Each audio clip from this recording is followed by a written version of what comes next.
पहले शुरुआत करते हैं अमित जी मुद्दों पर। कौन से ऐसे मुद्दे हैं जिनको लेकर भारतीय जनता पार्टी आज तीसरी बार लोगों के बीच जा रही है? किन उपलब्धियों को आप संक्षेप में बताएं कि किन उपलब्धियों को लेकर आप जनता के बीच उतर रहे हैं? देखिए, सबसे पहले इस देश में से आतंकवाद और नक्सलवाद, ये दो ऐसी समस्याएं थी जो कई दशकों से देश के लोकतंत्र के लिए और देश के डेवलपमेंट के लिए नासुरू बनी हुई थी। नरेंद्र मोदी जी ने 10 साल के अंदर लगभग आतंकवाद से 100% निजात पाई है और नक्सलवाद से आप कह सकते हैं 95% तक इसको समाप्त कर दिया है। आज बिहार, झारखंड, मध्य प्रदेश, उड़ीसा, तेलंगाना, आंध्र प्रदेश, महाराष्ट्र, ये 7 राज्यों में से नक्सलवाद पूर्ण रूप से समाप्त हो चुका है। छत्तीसगढ़ के 4 जिलों में बचा है, वहां पर भी अब भारतीय जनता पार्टी की सरकार बनी है और विगत 3 महीनों के अंदर ही लगभग 100 नक्सलवादी मारे गए। मुझे पूरा विश्वास है मोदी जी के तीसरी बार प्रधानमंत्री बनने के बाद 1-2 साल में ही देश नक्सलवाद से मुक्ति पा लेगा। दूसरा बड़ा इश्यू है, देश की इकोनॉमी सब दृष्टि से चरमराई हुई थी।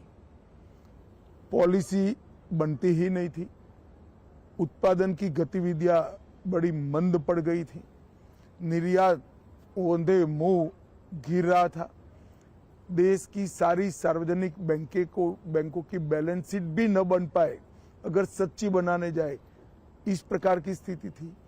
महंगाई आसमान को छू रही थी और कुल मिलाकर बजट के 16 पैरामीटर्स नेगेटिव दिखाई पड़ते थे। 10 ही साल में मोदी जी ने ये परिदृश्य को पूर्णतया बदला है।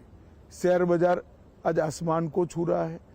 एफआईआई के सेलिंग के बाद भी भारतीय म्यूचुअल फंडों ने बाजार को ताकत दी है। पीएलआई स्कीम के कारण और एक मजबूत इकोसिस्टम के कारण भारत फेवरेट डेस्टिनेशन मैन्युफैक्चरिंग के लिए पूरी दुनिया में बना है जी। हमारे बच्चे स्टार्टअप हर रोज रजिस्टर कर रहे हैं, हमारी कंपनियां हर रोज पेटेंट रजिस्टर्ड कर रही हैं, ढेर सारे स्वरोजगार के अवसर पैदा हुए हैं। सभी की सभी बैंकों की बैलेंस शीट आज बहुत अच्छी बन चुकी है। इंडस्ट्रियल ग्रोथ के जितने भी पैरामीटर्स हैं वो 25 साल के टॉप मोस्ट मार्किंग पर हैं।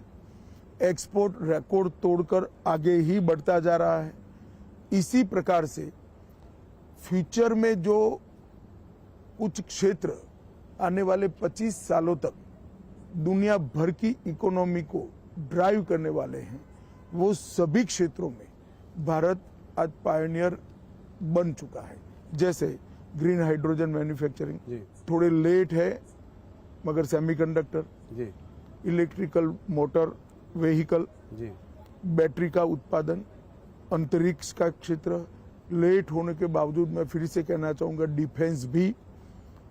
इस प्रकार के कई क्षेत्रों के अंदर जो आने वाले 25 साल तक दुनिया की इकोनॉमी की दिशा और दशा तय करने वाले हैं, वहां आज भारत एक मजबूत फाउंडेशन डाल चुका है और ये फाउंडेशन पर एक बड़ी इमारत होनी है।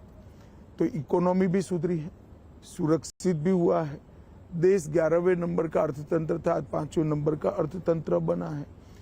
गांव हो या शहर, जंगल हो या रेगिस्तान, सागर किनारा हो या शहर हो, हर जगह इंफ्रास्ट्रक्चर के डेवलपमेंट के काम हो रहे हैं। आज 10 लाख करोड़ का इंफ्रास्ट्रक्चर का खर्चा भारत के बजट में आम बात बन चुका है। जीएसटी कलेक्शन और डायरेक्ट टैक्स कलेक्शन अपने सारे रिकॉर्ड स्वयं ही तोड़ते जा रहे हैं। देश के अंदर सीमाओं को चौक चौबंद करने का काम भी नरेंद्र मोदी जी ने बहुत अच्छी तरीके से किया है। जनता में भारत का भविष्य उज्जवल है, इस प्रकार के विश्वास का निर्माण करने की नेतृत्व की जो जिम्मेदारी है, नरेंद्र मोदी जी को इसमें बहुत अच्छे तरीके से सफलता मिली है। आज पूरे 130 करोड़ लोग हम विश्व में सर्वप्रथम बन सकते हैं, ये आत्मविश्वास के साथ आगे बढ़ रहे हैं।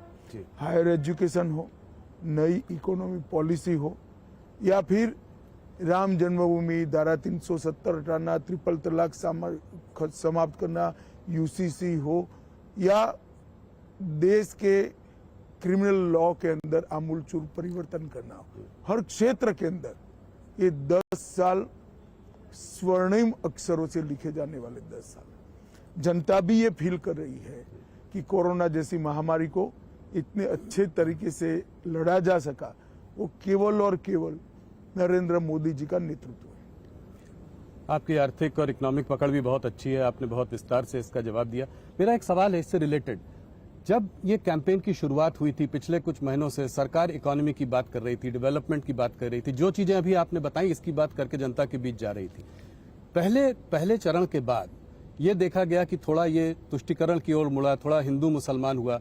आप लोगों ने कांग्रेस के मैनिफेस्टो को अटैक किया और कहा, प्रधानमंत्री ने राजस्थान में एक रैली में कहा कि जो है कांग्रेस का मैनिफेस्टो में अर्बन नक्सल की महक है, इसमें माओइस्ट वो ख्याल दिखाई देता है। तो ये कहां से आया? देखिए, हमारा दायित्व है कि हमारे खिलाफ जो चुनाव लड़ रहे हैं इनकी मंशाओं को हम उजागर करें। जी। आप मुझे बताइए, इस जमाने में कोई भी पॉलिटिकल पार्टी पर्सनल लॉस की बात कर सकती है क्या? क्या देश सरिया के आधार पर चलेगा?